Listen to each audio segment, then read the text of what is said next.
नमस्कार, मैं हूं निकिता और आप देख रहे हैं सत्य हिंदी। चलिए एक नजर डालते हैं अब तक की सुर्खियों पर। लोकसभा में विपक्ष के नेता राहुल गांधी ने ऑपरेशन सिंदूर को लेकर विदेश मंत्री एस जयशंकर से जो सवाल पूछा था, उसका जवाब अब भारतीय सेना के टीजीएमओ पहले ही दे चुके हैं। राहुल गांधी ने विदेश मंत्री से पूछा था कि क्या ऑपरेशन सिंदूर की जानकारी पहले ही पाकिस्तान को दी गई थी।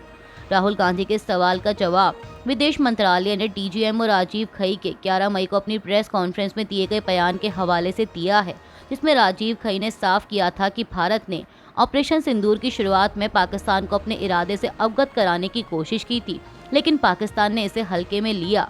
पीटीआई की एक रिपोर्ट के मुताबिक उन्होंने कहा था कि ऑपरेशन सिंदूर के तुरंत बाद हमने आतंक के ठिकानों पर हमला करने के अपने मकसद को पाकिस्तान के डीजीएमओ को बताने की कोशिश की, लेकिन उन्होंने न केवल इसे ठुकरा दिया बल्कि ये भी कहा कि पाकिस्तान की ओर से जवाब निश्चित है, वह इसके लिए पूरी तरह तैयार हैं। विदेश मंत्रालय ने राहुल गांधी के आरोपों को खारिज किया है और कहा कि ये आरोप पूरी तरह से गलत तरीके से पेश किए जा रहे हैं। मंत्रालय ने कहा कि विदेश मंत्री एस जयशंकर का बयान ये स्पष्ट करता है कि पाकिस्तान को ऑपरेशन सिंदूर की शुरुआत के बाद चेतावनी दी गई थी, न कि उससे पहले। मंत्रालय ने यह भी कहा कि इस बयान को जानबूझकर गलत रूप से प्रस्तुत किया जा रहा है। बता दें कि कांग्रेस नेता राहुल गांधी ने जिस वीडियो को शेयर किया है, उसमें एस जयशंकर ये कहते हुए सुनाई दे रहे हैं कि ऑपरेशन की शुरुआत में हमने पाकिस्तान को संदेश भेजा था कि हम आतंकी ठिकानों पर हमला कर रहे हैं, हम मिलिट्री पर हमला नहीं कर रहे, इसीलिए सेना के पास इस प्रक्रिया में हस्तक्षेप न करने और अलग रहने का विकल्प है, लेकिन उन्होंने अच्छी सलाह न मानने का विकल्प चुना। हालांकि पीआईबी के फैक्ट चेक में साफ कर दिया गया था कि विदेश मंत्री ने ऐसा कुछ भी नहीं कहा है और प्रसारित दावों को भ्रामक बताया था। और इसी वीडियो को लेकर राहुल गांधी ने सवाल उठाए थे। उन्होंने अपनी पोस्ट में सरकार से 2 सवाल किए। पहला कि इस बात की अनुमति किसने दी, और दूसरा कि इसके कारण हमारी एयरफोर्स ने कितने एयरक्राफ्ट गंवाए।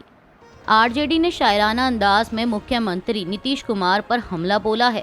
बता दें कि विधानसभा चुनाव से पहले जमकर सियासी तीर चल रहे हैं।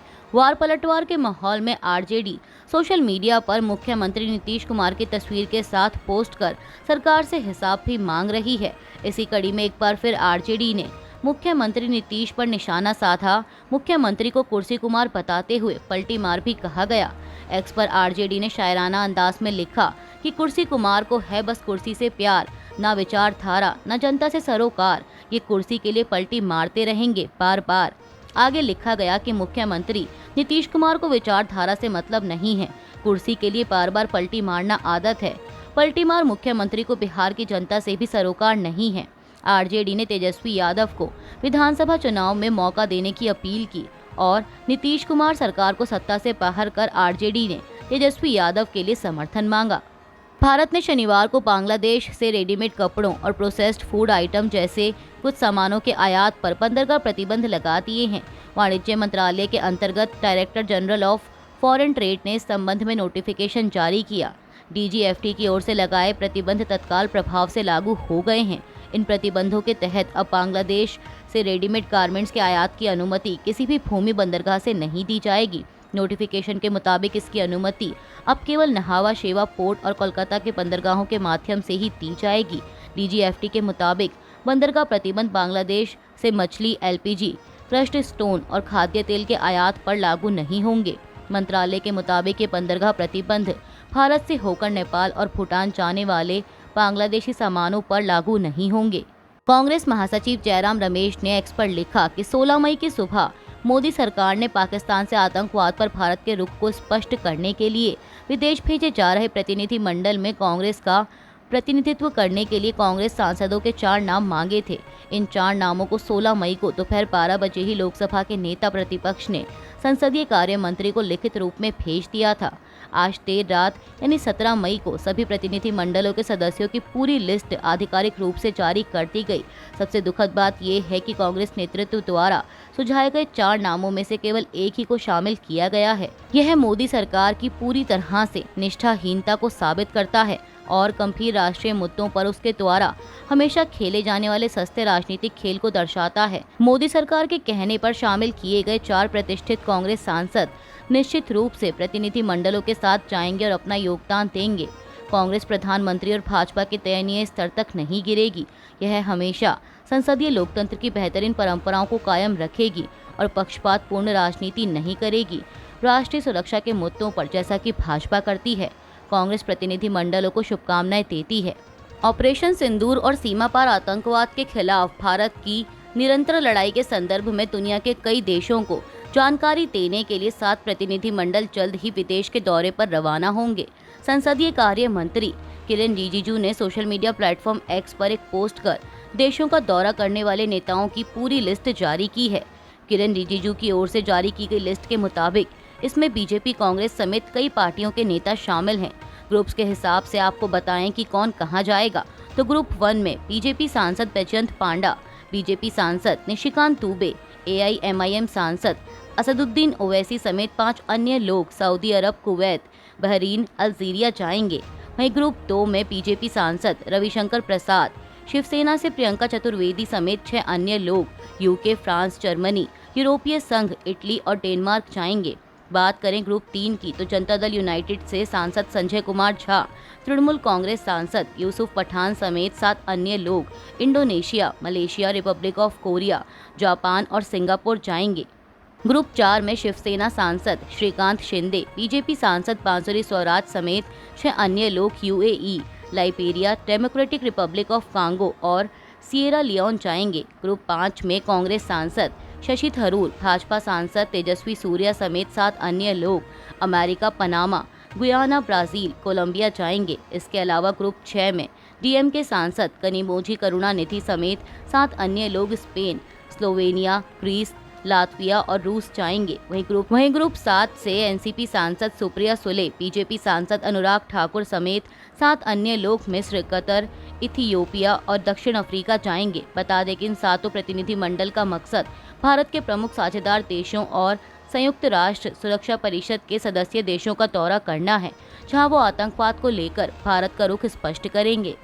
मैक्सिको की नौसेना का एक बड़ा प्रशिक्षण जहाज न्यूयॉर्क शहर के ब्रुकलिन ब्रिज से टकराकर क्षतिग्रस्त हो गया है। यह जहाज एक खास समारोह के लिए वहां गया था।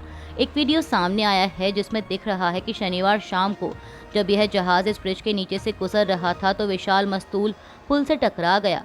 रिपोर्ट्स के मुताबिक टक्कर के बाद जहाज के मस्तूल के कुछ हिस्से टूटकर जहाज पर गिर गए और अमेरिकी मीडिया ने कई लोगों के घायल होने की जानकारी दी है। न्यूयॉर्क सिटी की इमरजेंसी मैनेजमेंट एजेंसी ने कहा कि वह राहत कार्य में लगा है, लेकिन उसने इससे जुड़ी और कोई जानकारी नहीं दी। मैक्सिको की नौसेना ने जहाज के क्षतिग्रस्त होने की पुष्टि की है, साथ ही कहा है कि घटना की जांच की जा रही है। तमिलनाडु के मुख्यमंत्री MK स्टालिन ने शनिवार को भाजपा के नेतृत्व वाली केंद्र सरकार पर निशाना साधते हुए आरोप लगाया कि उसने अपनी तुच्छ राजनीति के लिए राज्य को शिक्षा नीति रोक दी है। एक पुस्तक विमोचन समारोह को संबोधित करते हुए स्टालिन ने कहा कि चूंकि तमिलनाडु ने 3 भाषा नीति पर सहमति नहीं जताई, इसलिए केंद्र ने 2152 करोड़ रुपए जारी नहीं किए हैं। मुख्यमंत्री ने आरोप लगाया कि भाजपा के नेतृत्व वाली केंद्र सरकार ने अपनी तुच्छ राजनीति के लिए तमिलनाडु को शिक्षा नीति रोक दी है। अमेरिकी राष्ट्रपति डोनाल्ड ट्रंप ने कहा है कि वो सोमवार सवेरे 10 बजे रूस के राष्ट्रपति व्लादिमीर पुतिन से बात करेंगे। शनिवार शाम को उन्होंने अपने social media handle truth social पर लिखा कि मैं सोमवार सवेरे 10 बजे रूस के राष्ट्रपति व्लादिमीर पुतिन से फोन पर बात करूंगा। हमारी बातचीत का एजेंडा खून खराबा यानी मौतें रोकना और व्यापार होगा। उन्होंने लिखा कि इसके बाद मैं यूक्रेन के राष्ट्रपति व्लादिमीर जेलेंस्की और फिर नेटो गठबंधन के अन्य सदस्यों से बात करूंगा।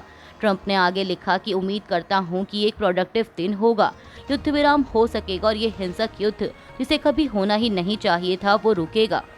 इसराइल और हमास के बीच शनिवार को गजा में युद्ध विराम के लिए नई बातचीत शुरू हुई। इस वार्ता के बाद हमास ने युद्ध विराम समझौते के तहत ज्यादा इसराइली बंधकों को छोड़ने की पेशकश की है। दोनों के बीच यह बातचीत इसराइली सेना की ओर से गजा पट्टी में एक बड़े नए हमले की शुरुआत के कुछ घंटों बाद शुरू हुई। एक फिलिस्तीनी अधिकारी ने मीडिया को बताया कि हमास ने 60 दिन के युद्ध विराम और इसराइल की ओर से फिलिस्तीनी कैदियों को रिहा करने के बदले में 9 इसराइली बंधकों को रिहा करने की सहमति जताई है। अधिकारी ने यह भी कहा कि इस नए समझौते के तहत हर रोज गजा में 400 राहत सामग्री से भरे ट्रक की एंट्री और गजा से बीमार लोगों को निकालने की इजाजत भी होगी। वहीं इसके बदले इसराइल ने मांग की है कि बचे सभी बंधकों के जिंदा होने के सबूत और उनके बारे में हर एक जानकारी दी जाए। बता दें कि युद्ध विराम वार्ताओं का यह दौर कतर और अमेरिका के मध्यस्थों के जरिए दोहा में हो रहा है। ये बातचीत शनिवार दोपहर को शुरू हुई। इसराइल ने अभी तक इस प्रस्तावित समझौते पर सार्वजनिक रूप से कोई प्रतिक्रिया नहीं दी है, लेकिन बातचीत से पहले उसने कहा था कि वह गजा से अपनी सेना नहीं हटाएगा और न ही युद्ध को खत्म करने का कोई वादा करेगा। अभी के लिए बस इतना ही। बाकी की खबरों के लिए बने रहिए सत्य हिंदी के साथ। Copyright disclaimer under Section 107 of the Copyright Act 1976. Allowance is made for fair use for purposes such as criticism, comment, news reporting, scholarship, and research. Fair use is a use permitted by copyright statute that might otherwise be infringing.